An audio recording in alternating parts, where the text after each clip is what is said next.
Nagpapatuloy ang fact-finding investigation ng PNP-CIDG sa pagkamatay ng Ateneo student athletes na sina Rene Baterbonia at Divine Adili sa team building activity sa Aurora. Magbabalita si Mobile Journal Jazz Paredes. Jazz, sino-sino na ang humarap sa CIDG ngayong araw? Cheryl, humarap sa PNP-CIDG ang Ateneo men's basketball players na kasama sa team building sa Dipakulaw, Aurora kung saan nasawi sina Rene Baterbonia at Divine Adili. Kabilang dyan si Sean Tuanyo na isa sa matalik na kaibigan ni Adili. Ipinasabpi na ang mga manlalaro para sa pagpapatuloy ng investigasyon sa pagkasawi ni Baterbonia at Adili.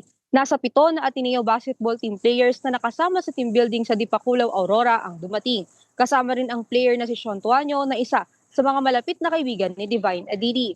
Sa ngayon, hindi pa tukoy ang iba pang mga manlalarong dumating sa PNP-CIDG. Pero kahapon, nakapanayam ng One News ang journalist na si Pia Hontiveros. Isinalaysay niya ang naging panayam sa dalawang players na sina Kiefer Alas at Sam Reyes na kasama sa team building kung saan nasawi sina Baterbonia at Adili.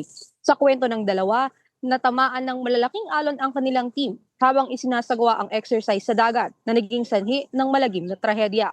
Ang insidente nagdulot daw ng malalim na tromba kina Reyes at Alas.